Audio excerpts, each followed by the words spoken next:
If you're a fan of the Recruiting Future podcast, then you will absolutely love our newsletter, Recruiting Future Feast. Not only does it give you the inside track on what's coming up on the show, you can also find everything from book recommendations to insightful episodes from the archives and first access to new content that helps you to understand where our industry is heading. Sign up now and also get instant access to the recording of my recent webinar on the future of talent acquisition. Just go to recruitingfuturefeast.com/webinar. That's recruitingfuturefeast.com/webinar. There's been more of scientific discovery, more of technical advancement and material progress in your lifetime and mine than in all the ages of history.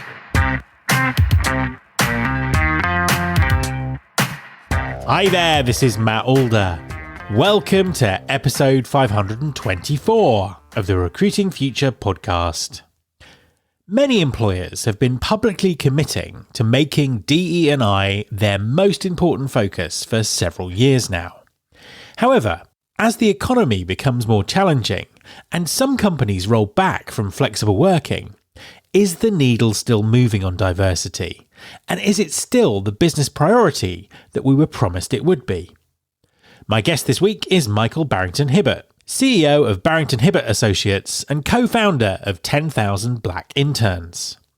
Michael is an active influencer in driving better diversity and inclusion within the finance sector and instilling a belief in the importance of social mobility. He has some very important advice to share on how employers can keep diversity front and centre by closely aligning their DE&I strategies to critical business goals. Hi, Michael, and welcome to the podcast.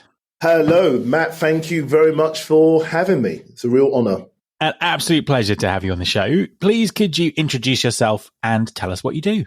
Thank you so much. My name is Michael Barrington-Hibbert. I am the founder and CEO of Barrington-Hibbert Associates. And there are three components to our business, Matt. So we have executive search. So we work with global organizations across financial, professional services, private equity, family offices to find underrepresented talents. So you may think, what is underrepresented talent? Well, we work with females, we work with people from lower socioeconomic backgrounds, but we also work with ethnic minorities to place them into leadership roles. So that's the cornerstone of our business. The second aspect of our business is leadership and development, Matt. So we work with not only leaders of these organizations in terms of coaching and development, we've also done an incredible amount of work in terms of coaching that next generation of going into that next role. And the final component of our business is good old cultural transformation. And that's looking at diversity, equity, inclusion, and more importantly, belonging. Fantastic stuff. So asking everyone who comes on the show at the moment the same question, and I think that you'll have a really interesting perspective on this. The talent market's pretty unique at the moment. What are you seeing from your perspective? What are the challenges that your clients are facing in particular? So what is keeping CEOs up at night, outside of the geopolitics of the US, the war in Ukraine, is one, wage inflation. We've seen the greatest war for talent over the last 2.5 years since the pandemic. And it's been the biggest change in the labour market since the Industrial Revolution. And we've seen a number of organisations, Matt, overhire over the last 2.5 years. And then the market now pivoting. So organisations are really looking at their workforce in terms of hybrid working. So a statistic which I think is absolutely incredible, at the start of the pandemic with hybrid and flexible working, the labour market became more diverse. We saw more home carers coming in back into the workforce. We saw more females coming back into the workforce. And we actually saw more ethnic minorities coming into the workforce because of flexible working. Now, the market has now changed. Organizations are now saying, we want you back into work 3, 4, 5 days a week. And what we've now seen this year alone, Matt, we've lost 500,000 people out of the economy who sit within those underrepresented groups. So CEOs right now are really looking at how can we be agile, how can we be flexible, but how can we also maintain a diverse workforce at the moment. So I think at the moment, diversity of workforce, I think around wage inflation is another aspect, as I mentioned before, but also statistically, the labor market is still active. It's not as hot as it was 12 months ago, but there is a recognition that there are 2 candidates for 1 open vacancy. So I think it's a case of organizations really understanding how they can attract and retain talent in a really tight labor market. I think that's really interesting statistics there. And around the DE&I aspect of that, I mean, it's something that employers have been citing as their key priority for a very long time, particularly for the last sort of 2 or 3 years. But it seems that actually some of the things that they're doing are working against that. I mean, is the needle still moving, or is progress stalling, or is nothing moving forward? Look, first things first, I was speaking to a CEO about this last night. So I think it's really important to recognize that I believe there has been some very good work done over the last 3 or 4 years. So I'm the co-founder of 10,000 Black Interns, and that was founded in the summer of 2020 in order to diversify initially the investment management industry. Because after the murder of George Floyd, myself and my colleagues, my other co-founders, wanted to organize a breakfast meeting with Black portfolio managers who run money. And to provide some context to your listeners, those are pension funds. So when you're working, your pension is deployed to portfolio managers to make sure there's a return. So when you retire, you can be able to receive that on a monthly basis. So out of thousands, and I mean thousands of portfolio managers across the United Kingdom, I think statistically there's circa 9,000, we couldn't find more than 12 Black portfolio managers running money in the United Kingdom. And that is a frightening statistic, Matt. So as a consequence, we realized that what we needed to do is create pipeline. So that was the genesis of 10,000 Black Interns. And initially it was called 100 Black Interns. It's grown to 10,000. And the initiative is very much focused around opportunities, but also giving interns paid opportunities. Because we've seen statistically over the last 10 years in some sectors like media, advertising, sometimes even the law profession, internships sometimes will be unpaid.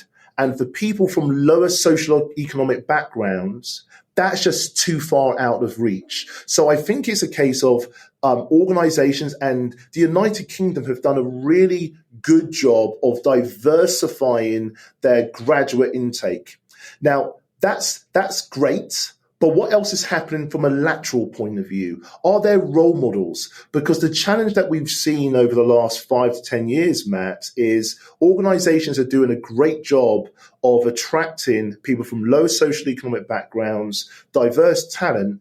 However, the statistics are that people from ethnic minority backgrounds, and this is maybe within financial services, so it's not broadly across the United Kingdom, by and large, 40% fall out of financial and professional services firms within 3 years. By 5 years, that number is closer to 70%. So where can you actually build that pipeline? So I think that the UK as a whole has really embraced internships. I think in terms of UK as a whole have embraced returners and worked around gender. But I think there's also a lot of work to do, because I think a number of your listeners will work at organizations which over the pandemic, so I think financial services firms, professional services, law, have done exceptionally well over the last 2 or 3 years and have made some big commitments to shareholders, to the industry around diversifying their workforce. And it's really easy to make commitments when your revenues are going through the roof and you're making profits quarter after quarter. However, with the mini budget which happened towards the end of last year, the volatility in the markets, the rise in interest rates, the redundancies in big tech, the other cuts taking place within financial services, it then puts a real strain, Matt, a real strain on some of the incredible work that some of these DE&I HR practitioners have done over the last 2 or 3 years because budgets are being cut. And a number of organizations have, and I gave you the stat earlier, Matt, around over the last 2.5 years that the workforce has become more diverse. Because hybrid working has been cut, because we're starting to see more redundancies, in many respects, it's last one in, first one out. And the stat that I gave you is that 500,000 people from underrepresented groups have now been lost within organizations in terms of that workforce. So I think it's very much a case of there's still a lot of work to be done. But we also need to recognize that organizations have really started to lean in. But like anything, cultural change doesn't happen within 24 hours or 24 weeks. It's a gradual process. It takes time. You're such a strong advocate of social mobility in the work that you do. And we're obviously at this point where it's becoming, as you say, tougher for the people trying to move the needle within companies. What would your advice be to employers? How should they be thinking? What should they be doing to kind of build on the work that's been done rather than losing all their progress? So with gender, with ethnic minorities, I think organizations have listened, they've learned, but it's now really a case of putting together a cohesive strategy and really drive it from the top. Because like with any cultural change, and I'm sure you've seen it with, I'm a massive sports fan. I'm not a Man United fan, but you look at Sir Alex Ferguson when he left Man United, he drove the culture, the winning culture of that organization from the top right down to the bottom to the tea lady. They were all very clear of what their mission was. And then you had a period of 7 or 8 years since he's retired where there's been different philosophies. So it really much starts from the top. But also what that leader needs to do is be able to give agency and support to their leadership team. Now, I think what's really important, and your listeners are hugely educated around this particular topic, but we need to give agency to middle managers because it's really easy for the top of the house, Matt, to say, hey, we're going to do this, okay? And I'm sure you've seen that FTSE CEO salary have gone up by 25%. So it's very easy for FTSE CEOs who are getting paid millions of pounds to make these decisions. But what about that middle manager? What about that middle manager who doesn't necessarily have agency and is thinking to themselves, okay, well, I'm a white man and you're going to over-index and focus on women. You're going to over-index and focus on minorities. What about me? And it doesn't mean these people are discriminating against others, but what leaders need to do is really incorporate the business case of having more of a diverse workforce. It's not a zero-sum game. It doesn't mean that white male, because they have more diverse talent in the organization, is going to be preventative. It's actually going to provide more of an opportunity for that person to grow. So the business case is clear. McKinsey mentioned that more diverse teams are more profitable than non-diverse teams. So I think leaders need to be able to empower middle management. They need to be able to give training, development, but more importantly, support around the business case. So I think really from that standpoint, it's around advocacy, it's around clear messaging, but it's also around giving middle managers empowerment, education, and support in terms of why having a diverse workforce is part of the organization's strategy to be more global or to be the number one whiskey distiller globally, to understand what the growing Chinese economy looks like. So I think from that standpoint, once leaders can really articulate the business case, the social impact that it actually does, and actually provides more creativity, diverse ideas, that's where it makes it more sustainable in terms of future opportunities for that organization to change. We are Jackie Clayton and Katie Van Horn, co-hosts of the Inclusive AF podcast. We're two diversity, equity, and inclusion peeps who love both what we have in common and what makes us different. During the day, we use our superpowers to block bias and break down systems that are inequitable within companies and create inclusive AF places to work.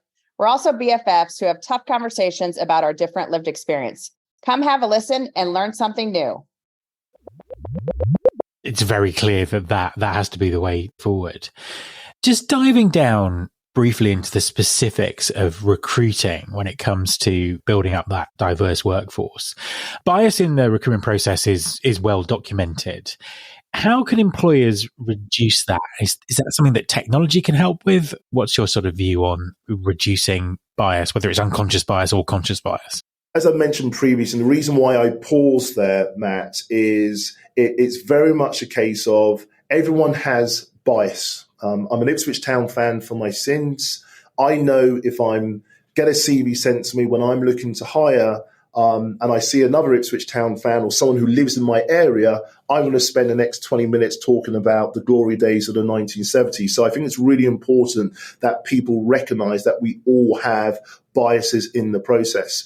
But again, this is why I mentioned this Alex Ferguson metaphor, is that being super intentional in terms of the direction of the company will help reduce the bias in terms of the business case. Now, I think technology absolutely has a critical place to play. So I have personally invested in a company called Equitas, and they are an inclusive interview intelligence software designed for fair hiring and helping companies build diverse teams. So let's go back to the middle management, the frozen middle, who are basically got the world on their shoulders because they are being told you need to work more, you've got less resources, you've got to hire more diverse talent. But our organizations coaching the middle management in terms of what to do. So when I look at Equitas, what it does, it strips out bias from the interview process, where it's very much a case of looking at standardized questions where you have to score them. So again, what that does, it allows organizations to hire based off the outputs which come off that report. But there's also been some fantastic case studies. So I was on an interview panel with the founder of Timpson's. I think his name's John Timpson. And John has a really innovative policy when it comes to hiring. He has a long-standing relationship of actually hiring ex-offenders. And the statistics are pretty frightening in terms of 90% of ex-offenders, when they come out and don't have unemployment, reoffend. And John was explaining to me that his son was doing a tour of a prison and started speaking to a gentleman called Matt, who was an inmate, and really connected with him. And John's son said, look, when you come out, it was a non-violent offence, but when you come out, give me a call and I'll give you a job. And what Timpsons have done as a consequence of that, they've been able to hire, I think, over 500 ex-offenders into their stores. There's just some really brave organizations, Matt, who have been innovative, who have, I don't want to say taken a chance, but really sort of lent in to try and ensure that the UK economy is more inclusive by incorporating ex-offenders, incorporating people from lower socioeconomic backgrounds. So I think just going back to your original point, it's a combination of technology for sure, but also it's a case of the leaders being braver in order to make decisions which will help, again, in my view, the UK economy to be the driving force globally that it was a number of years ago. Final question, looking to the future, what do you think the next few years will look like? I mean, what would you hope will happen from a talent acquisition and just sort of general talent perspective? The world of work is changing at pace. I mentioned at the top of the interview that could you imagine, just going back, Matt, to 2020, that people would be hired without actually meeting anyone in terms of physically? It's mind-blowing. It was mind-blowing for me to think that organizations would hire just based on a Zoom call. But it's happened. It's now become, I'm speaking to you, I'm in London, you're in Edinburgh. The development of technology has been absolutely a game changer when it comes to talent acquisition. I also think, more importantly, during this period, we have had the biggest shift in the job market since the Industrial Revolution. We've had greater mobility and diversity coming to the workforce. There are jobs which are going to be established in the next 5 years that we just didn't fathom were going to exist. So when I look at the future of talent acquisition, I'm excited. I think there's going to be an increased reliance on technology, but also more importantly to your listeners, they've got such a critical path to play too. The main takeaways that I would really want your listeners to take from this podcast, Matt, are to be empowered to speak to leadership around how they can diversify their pipeline of talent.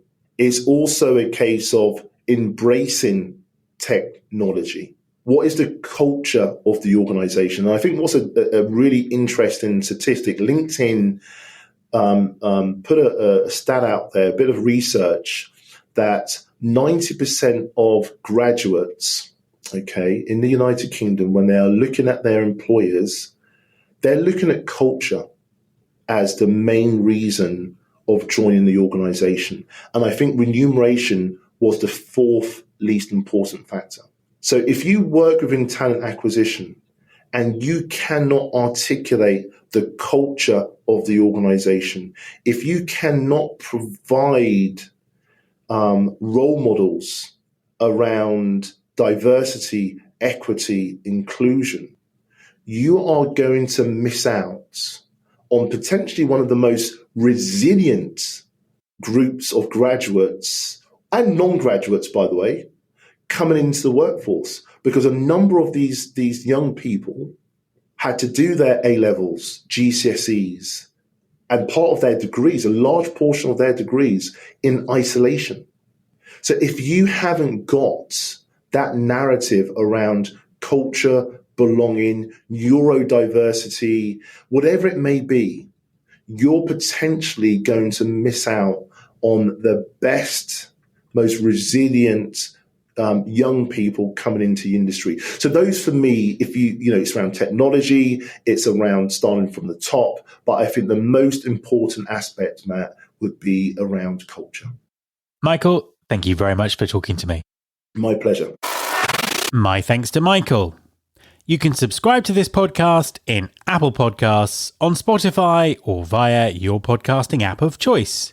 Please also follow the show on Instagram. You can find us by searching for Recruiting Future. You can search all the past episodes at recruitingfuture.com.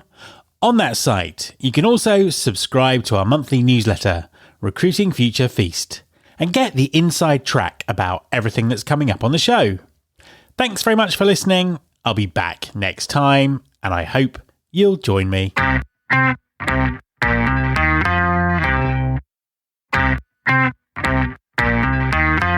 This is my show.